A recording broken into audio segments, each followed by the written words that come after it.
ವೀಕ್ಷಕರಿಗೆ ನಮಸ್ಕಾರ, welcome to my YouTube channel. Roshan ಸಾವಿನ ಬಗ್ಗೆ ಮತ್ತೊಂದು ಮಾಹಿತಿ ಮೂಲಕ ಇದೀಗ ನಿಮ್ಮ ಮುಂದೆ. ಹೌದು, ಇನ್ಸ್ಟಾಗ್ರಾಮ್ ಇನ್ಫ್ಲೂಯೆನ್ಸರ್ ಆಗಿ, ಕಂಟೆಂಟ್ ಕ್ರಿಯೇಟರ್ ಆಗಿ, ನಗುಮುಖದ ಒಡೆಯನಾಗಿ ಎಲ್ಲೆಲ್ಲೂ ಗುರುತಿಸಿಕೊಂಡಿದ್ದಂಥ ರೋಷನ್ ಅವರು ನಿನ್ನೆಯಷ್ಟೇ ಸಾವನ್ನಪ್ಪಿದ್ದಾರೆ. ನಿಜಕ್ಕೂ ಇದು ಬೇಸರದ ಸಂಗತಿ ಅಂತಲೇ ಹೇಳ್ಬೋದು.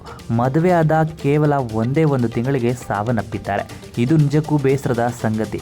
ಹೆಂಡತಿಯ ಟಾರ್ಚರ್ ಹಾಗೂ ಅವರ ತಂದೆ ತಾಯಿಯ ಟಾರ್ಚರ್ನಿಂದ ರೋಷನ್ ಅವರು ಸಾವನ್ನಪ್ಪಿದ್ದಾರೆ ಅಂತ ಡೆತ್ ನೋಟ್ನಲ್ಲಿ ಅವರೇ ಸ್ವತಃ ಬರೆದಿದ್ದಾರೆ.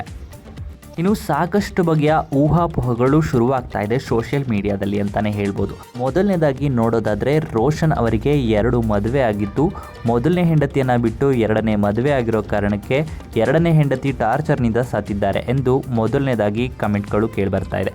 ಆದರೆ ಅದು ಸುಳ್ಳು ಅಂತಲೇ ಹೇಳ್ಬೋದು. ರೋಷನ್ ಅವರು ಒಂದು ಹುಡುಗಿ ಜೊತೆ ಇದ್ದದ್ದು ನಿಜ. ಮದುವೆಗೂ ಮುಂಚೆ ಒಂದು ಹುಡುಗಿ ಜೊತೆ ತುಂಬಾ ಕ್ಲೋಸ್ ಆಗಿ ರೀಲ್ಸ್ಗಳನ್ನೆಲ್ಲ ಮಾಡಿಕೊಂಡು ಇದ್ದದ್ದು ನಿಜ. ಆದರೆ ಅವರನ್ನು ಮದುವೆ ಆಗಿರಲಿಲ್ಲ. ರೋಷನ್ ಅವರು ಇದ್ದಿದ್ದು ಹಿಂದೂ ಹುಡುಗಿ ಐಶು ಜೊತೆ ಅಂತಲೇ ಹೇಳ್ಬೋದು. ಈ ಫೋಟೋ ಮೂಲಕ ನೋಡ್ತಾ ಇರ್ಬೋದು, ಇದೇ ಹುಡುಗಿ ಐಶು ಜೊತೆ ಸಾಕಷ್ಟು ರೀಲ್ಸ್ಗಳನ್ನ ಮಾಡಿದ್ದಾರೆ. ನೀವು ಕೂಡ ಈ ಹುಡುಗಿ ಜೊತೆ ಸಾಕಷ್ಟು ರೀಲ್ಸ್ಗಳನ್ನ ಎಂಜಾಯ್ ಮಾಡ್ತಾ ನೋಡಿರ್ತೀರಾ ಅಂತಲೇ ಹೇಳ್ಬೋದು.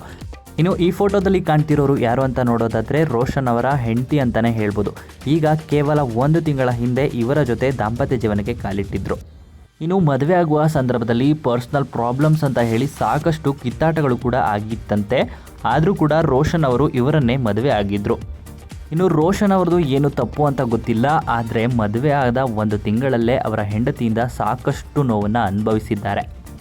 ರೋಷನ್ ಅವರ ಹೆಂಡತಿ ಹಾಗೂ ಅವರ ತಂದೆ ತಾಯಿಯಿಂದ ಸಾಕಷ್ಟು ಬ್ಲ್ಯಾಕ್ ಮೇಲ್ ಕೂಡ ಅನುಭವಿಸಿದ್ದಾರೆ. ಈ ಕಾರಣದಿಂದ ಕುಗ್ಗಿ ಹೋಗಿದ್ದಾರೆ ರೋಷನ್ ಅಂತಲೇ ಹೇಳ್ಬೋದು. ಇದೇ ಕಾರಣದಿಂದ ಸಾಯುವ 1-2 ದಿನಗಳ ಹಿಂದೆ ತಮ್ಮ ಇನ್ಸ್ಟಾಗ್ರಾಮ್ ಅಕೌಂಟನ್ನೇ ಡಿಆಕ್ಟಿವೇಟ್ ಕೂಡ ಮಾಡಿದ್ದಾರೆ. ಇನ್ನು ಪೊಲೀಸ್ ತನಿಖೆಯಿಂದ ಏನು ಮಾಹಿತಿ ಹೊರಬರುತ್ತೆ ಅಂತ ಕಾದು ನೋಡಬೇಕಾಗಿದೆ. ಏನೇ ಆದರೂ ಕೂಡ ರೋಷನ್ ಅವರು ಈ ರೀತಿಯಾಗಿ ನಿರ್ಧಾರವನ್ನು ತೆಗೆದುಕೊಳ್ಳಬಾರದಿತ್ತು. ಇನ್ನು ಈ ವಿಡಿಯೋ ಇಷ್ಟ ಆಯಿತು ಅಂದರೆ ಲೈಕ್ ಮಾಡಿ. ಹಾಗೆಯೇ ರೋಷನ್ ಅವರ ಅಂತಿಮ ನಿರ್ಧಾರದ ಬಗ್ಗೆ ನಿಮ್ಮ ಅನಿಸಿಕೆಯನ್ನು ಕಮೆಂಟ್ ಮೂಲಕ ಕಮೆಂಟ್ ಮಾಡಿ ತಿಳಿಸಿ.